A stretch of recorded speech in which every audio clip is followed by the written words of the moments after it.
Well, quickly moving on towards the next session, as we are going to have a presentation on smart meter billing and monitoring. Ladies and gentlemen, we have our next keynote speaker, Mr. Wayne Van Eyck, Solution Consulting Director, Oracle Energy and Water, JAPAC. Leading up the pre-sales team for JAPAC and MEA, Wayne's experience includes industry solution strategy and design, implementation support, and specialist solution consulting.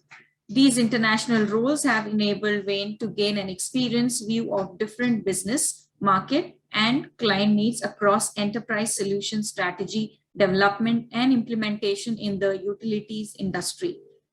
Wayne has 18 years of experience within the utility industry, and this overlaps with over 18 years in the IT industry. Wayne has worked in the current role for the past 11 years, working with customers in both regulated and deregulated environments in most of the JAPAC nations. Hi, sir. Good morning. Thank you very much, and good morning to everyone. So over to you now. Thank you. So good morning, everyone, and it is great to be part of the presentations today, and very great to be following on from Mr. Sanjeev with some excellent points and experience to provide. So what we're finding over the last couple of years, and certainly right at the moment, is that all of us are faced with many challenges. We have terrible conflict. Currently, the effects of the pandemic over the last couple of years are being felt very, very strongly still. Yet, what we see in India is this amazing work being done from an infrastructure perspective, from an industry perspective, and from a community perspective. And all the while, we continue to see these traditional challenges, particularly in the area for Indian utilities, around population growth, extreme weather, infrastructure investments, and of course, what comes with climate change and the need for renewable energies, working with fuel volatility and others. And the challenge that we've been talking about and acting upon over the last couple of years is this massive amount of smart meter infrastructure investment, rolling out smart meters in the field, and working with the various technologies and partners to make that happen. And the thing about that is, as those meters roll out, as we work with our communities, it touches each of these areas for us and continues to create great challenge, but also, indeed, while we're doing it, great opportunity. One of the last questions for Mr. Sanjeev and his response touched on it perfectly. And we've seen this experience in other countries as well, whereby it is thought that we are undertaking an infrastructure and a technology project, but in fact, we're undertaking a customer engagement project. And education with our customers is a massive part of that, particularly in relation to the technology, but also for the topic of my keynote around smart metering and billing and how that looks now and going forward. Good morning, everyone. My name is Wayne Van Eyck. I am from Oracle Energy and Water, and I've had the wonderful opportunity of working with many of the Indian market folks over the last 14 or so years as part of my work in Japan and Asia Pacific. I am the director of the sales consulting group for Japan and Asia Pacific, and continue to have the opportunity to work with many of you going forward. So what's really interesting from what we see in India and also around the world is that there are key benefits that are required now from the investment and the work that we're doing. But there's also a lot of other key investment opportunities and return on investment that are as part of the initial efforts or that we see coming later.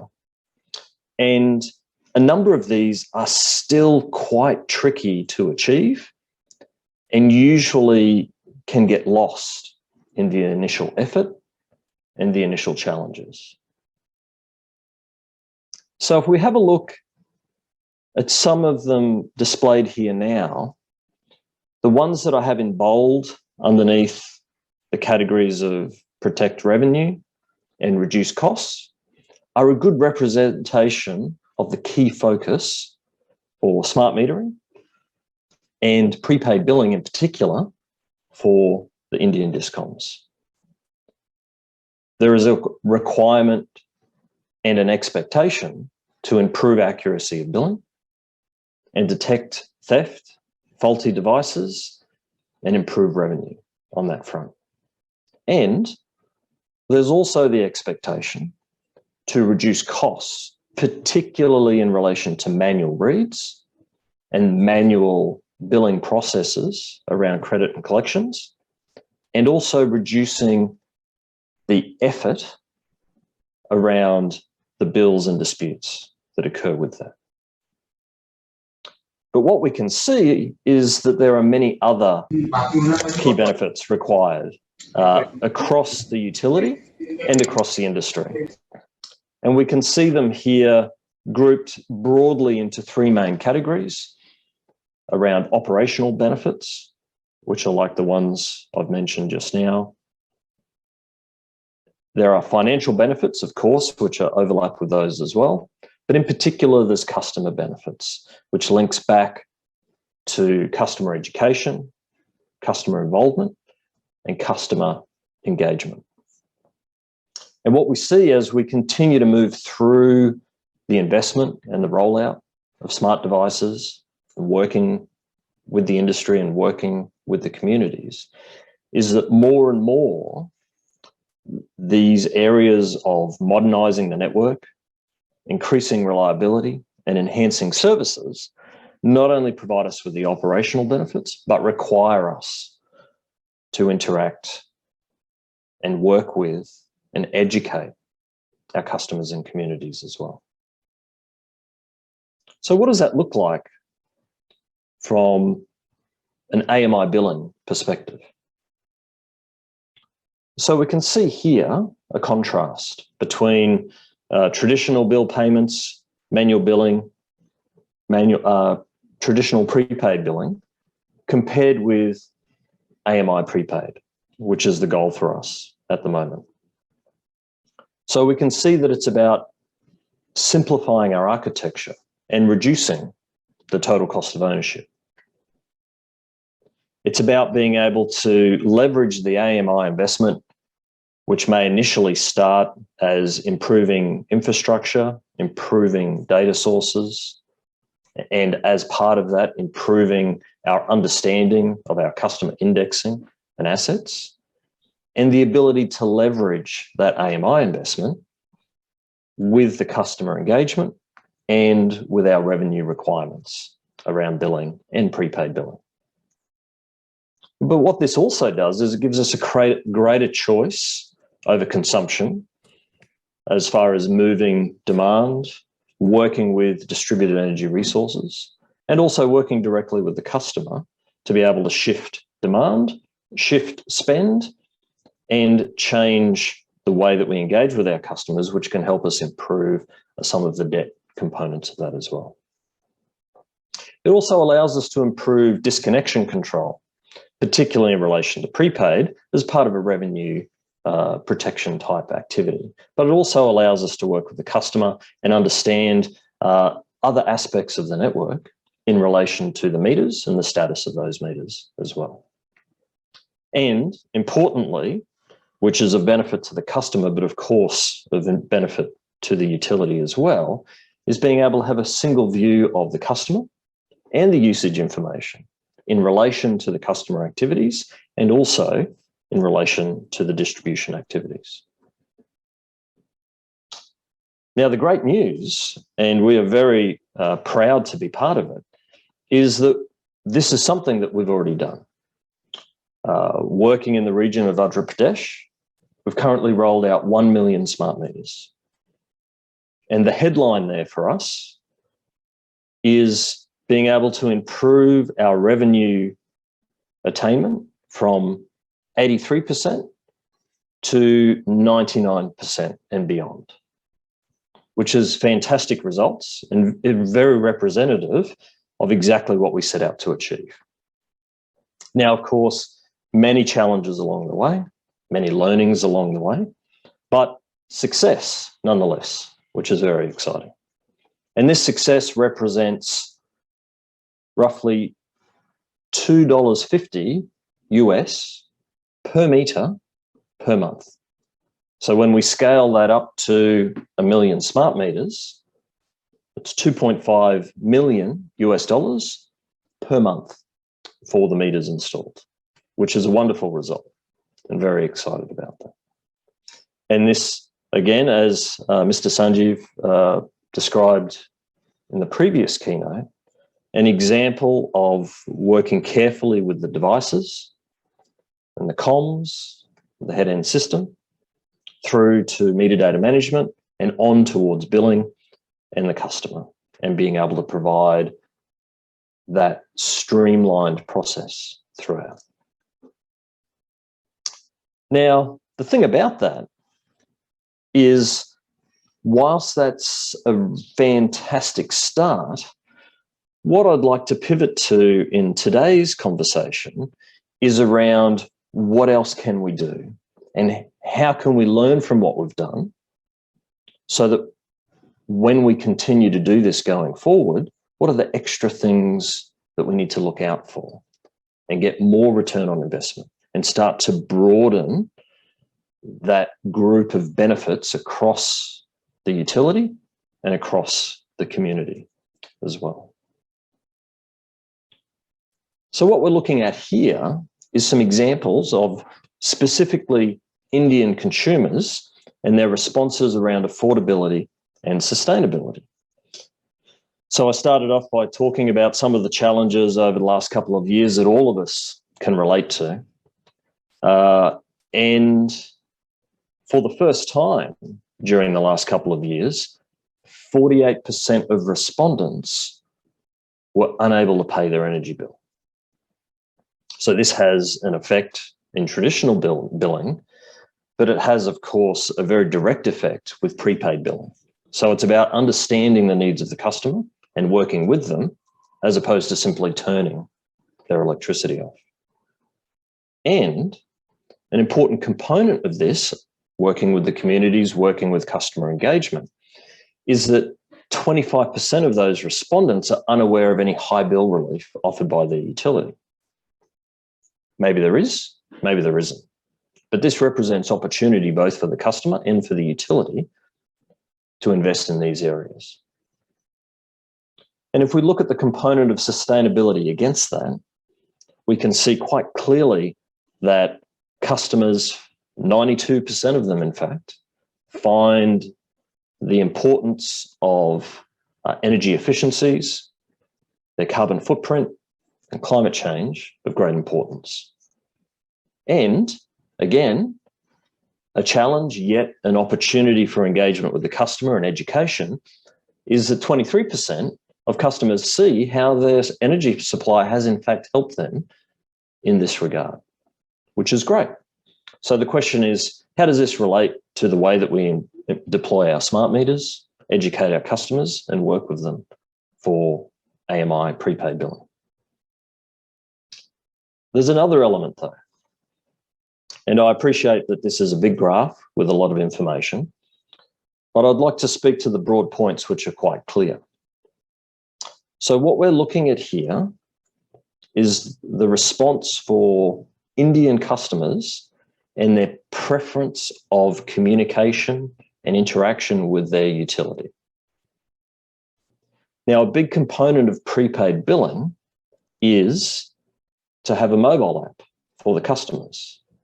And that absolutely is the clear winner, as we can see in these statistics, which is that green bar through the middle of the graph, which are customers that prefer a mobile app. But the interesting point is it's only half the customers. In fact, it's slightly less than half the customers. So what that tells us is that whilst we might go through the process of prepaid billing with our new smart meters, engaging carefully with our customers, but if we have a mobile app, we're only engaging with less than half of our customers in a way that they prefer. So we can see the spread across here is this traditional aspect of maybe phone and mail, email, web, text, but then moving into some more interesting territory, which is only going to grow, such as social channels, chatbot, and digital assistant. So what we see here is a perfect example of, as part of going through the smart meter rollout, engaging with our customers, looking for those key requirements of our investment, which is around reducing cost, improving revenue attainment. What we can see represented by these Indian customers is that absolutely they're there with you, but about half of them are.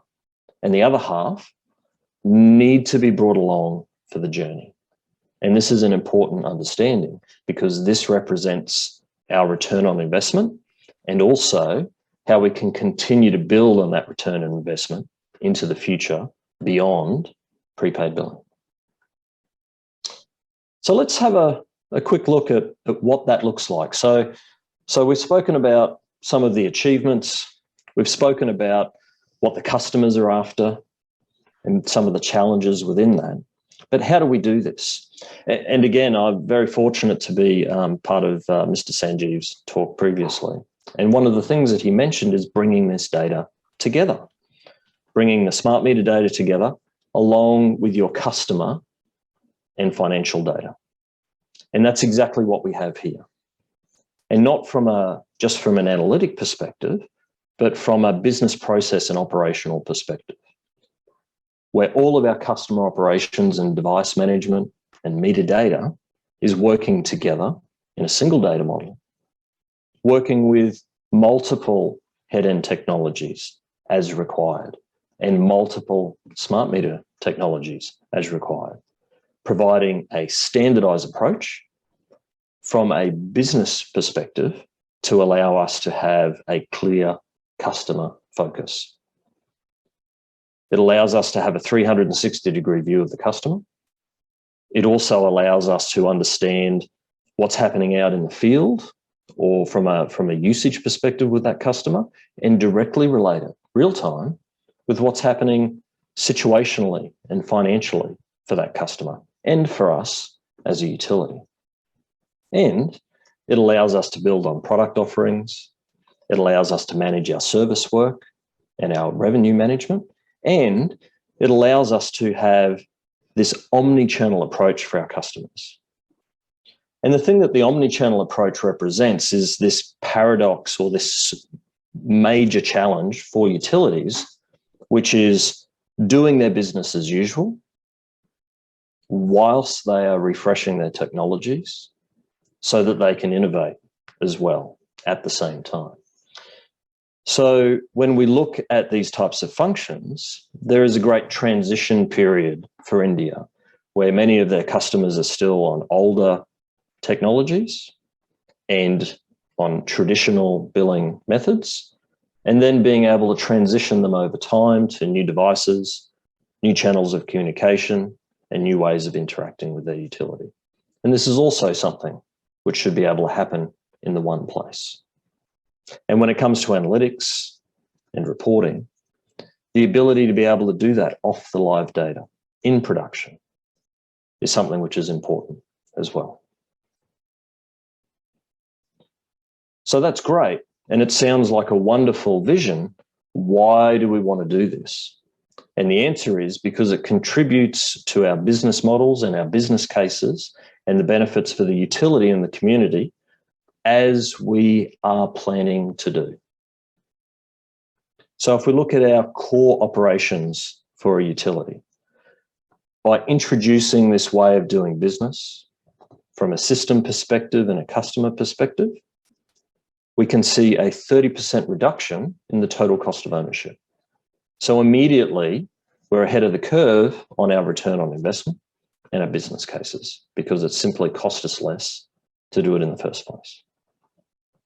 And this is across meter to cash capabilities, our advanced meter data management functions, and importantly, being able to scale our rating and billing.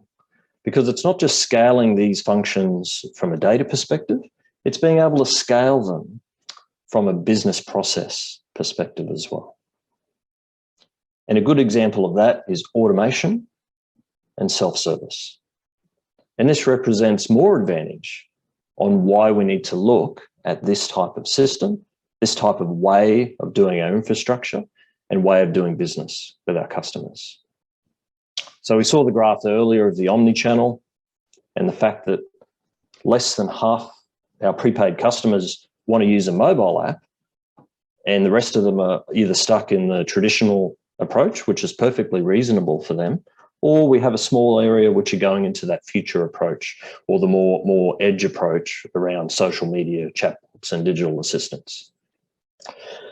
But if we get this right, as we're doing our prepaid metering, as we're doing our smart meter rollout and we're refreshing and we're digitalizing our utility along the way, we can see the example here for our omni-channels where we're able to push or persuade or educate our customers not only to lower cost channels for us, but more engaging channels for them to create these win-win scenarios. So what we see from a utility perspective, again, is this paradox where we need to be able to do our business as usual with all of the existing challenges within the environment. And we have the new exciting challenge, but a challenge nonetheless, of working through our smart meter rollouts, educating our customers. So it's very important about what we do in those initial phases from a systems perspective, from a field and customer education perspective, so that we can continue our day-to-day and work towards that digitalization of core capabilities over time. And the thing that's really important, but also valuable about that, is that the things that we get right in our foundation phase, which are key deliverables, such as reducing losses, improving bill accuracy, and we've seen examples of this going from 83% to 99%. Excellent work. How we do that becomes important because it will accelerate the volume of data and the rollouts accelerate, our customers' expectations and education needs accelerate, and also our own costs and requirement to innovate accelerates. And this does pay off in what we refer to as the innovation phase. Because once we're rolling out our smart meters, we're getting our customers on prepaid, in that phase is when those innovation phase pieces start coming into play. So let's have an example of what that looks like. And I'm sure many of us on the call have gone through these thought processes as we are doing our initial activities for many of these projects and many of these initiatives. This is an example of what we see happening over time from a phased approach. And it may be a little bit different. There may be overlaps, but it is a good example of something to check based on what we're doing now and what we expect to do in the future. So we can see here with our smart meter rollout, again, very clear, very well understood. It's about reducing our losses. It's about improving our billing accuracy. It's about reducing outages and improving our forecasting. The data will do this for us. But again, as Mr. Sanjeev said, we need to make sure that the infrastructure is in place to receive that data and be able to process, understand, and extract value from that data so that it's not a burden. It's in fact the benefit that we wish it to be. And then this moves very quickly into this ability to harness our analytics, our AI, our machine learning. And this then pushes us through to diversifying our office based on a customer perspective, but also in a distribution perspective. Being able to shift demand and take on new technology benefits and initiatives, and which pushes us through to the modernising of the grid. So these are not considered separate projects based on the experience we've had both in India and around the world. These are all linked and they're all related. So what's important is what we do quite early. So we're very excited to be part of some of the success that India has seen already today. And we're very excited, looking forward to doing that with you in the future as well. Thank you very much for listening. I'll take a short pause now and look to some of the questions from the audience. Thank you. Hi, Mr. Win. We have Mr. Sinha from IPCL who have a question for you. Great, thank you. Mr. Sanjeev Sinha from IPCL. Yeah, hi.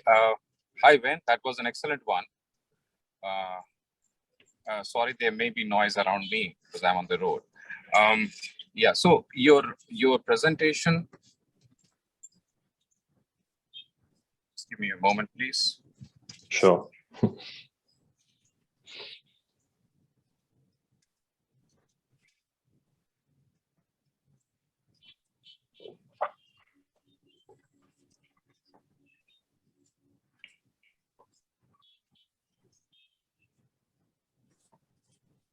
Yes, Wayne. I'm now connected. So, yes, I can hear you. Yep. Yeah. So in line with my presentation earlier that we had talked about, you have also mentioned quite a few common things. I think we are all on the same page. I wanted to understand that how the consumers, the consumers could actually benefit, and some of the benefits you mentioned about it, that let's say the post implementation, because the implementation is one time, but the DISCOM and the consumers have to live with these smart meters thereafter.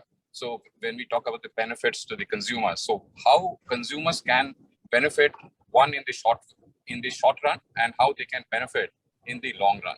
If you can highlight something there from there. Yeah, certainly. So that's a great question, and and what we see with some of the consumer statistics that we've looked at and some of the experiences we've had is it can be quite varied. So what's important is to be able to have a sensitivity to the different types of consumers and the different types of benefits. The thing that we've noticed is that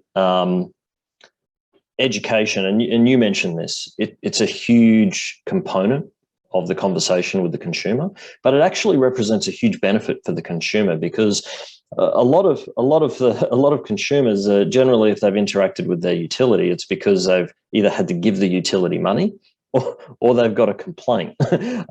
So it sounds it may sound a little indirect, but the initial benefit is being able to engage with their utility in a positive manner.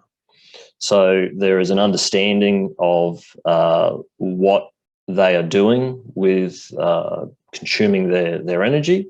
There's an understanding of what's happening to them, as you described, where people are showing up with a meter or showing up with something else. And there's the ability for them to ask questions and interact, which again, it seems odd when we're interested in delivering electricity and getting the money, but it's a big component of the benefit for consumers, because it's representative of a longer term exercise with them. So, for example, when the customers get their next bill, there is more information available to them. They can understand how to engage with what they're looking at. They can feel more in control about the consumption that they're doing, maybe shifting that consumption, maybe managing or even budgeting their work. Because as I'm sure we can appreciate, the concept of prepaid billing, where if you don't pay your bill, your electricity is going to turn off, that's pretty scary stuff. So what's important is to be able to engage with the customer and build that understanding around what's going on, showing that they're in control and that they're part of the engagement is initially a huge benefit to the consumer.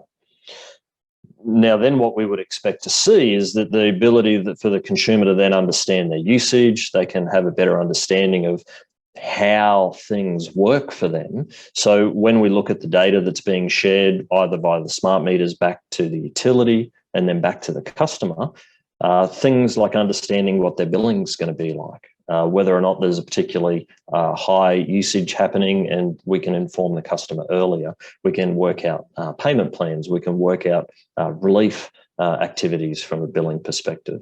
So these are examples which are directly related to the utility's requirement to improve their revenue, but it's also about working carefully with the customer to do that, which of course is of a benefit to the customer. Now, these are specific examples which are individual to customers, and they may represent other product offerings. They may represent ways of, have different tariffs that are more aligned to particular customers. And this also goes for commercial, industrial, and small enterprise customers as well, running their businesses.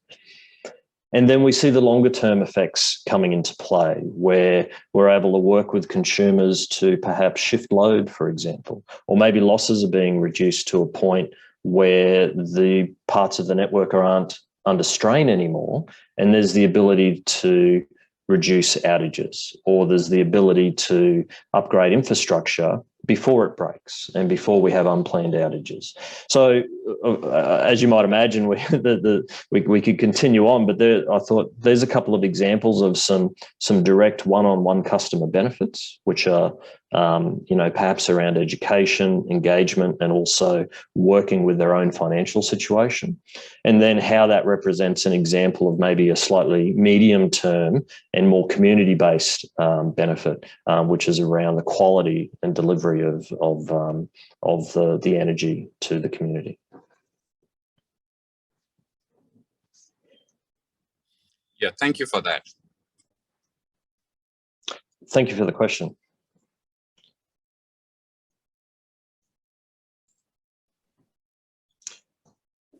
So now, oh yes, excuse me, sorry. Yeah. Hello, this is Indranus from Assam Power Distribution Company. So we are a distribution utility. Hello. So, yeah, hi. So we'd like to ask you, how we'll be benefited by using AI and ML in this in this smart meter concept, right? It's a good question, and an AI and ML, it's joined the list of buzzwords over the last couple of years, I think, and certainly been the case longer than that in many other industries as well. And we see it working for ourselves, when we're choosing music or a TV show or working with other services that have that embedded already. I think of two main things when I think of AI and ML in a general sense, and then we can talk about some specific examples. So the concept of AI and machine learning is that it can see things that we can't. So humans, we're really good at pattern matching. We're really good at picking up on things in data, pictures in the clouds, those type of things. But what AI and machine learning can do is that they can go a step further beyond human cognition and look at vast correlations in the data.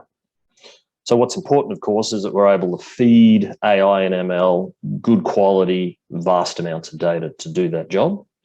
And they then have the ability to be able to look for these patterns, look for these correlations, and present that back to us.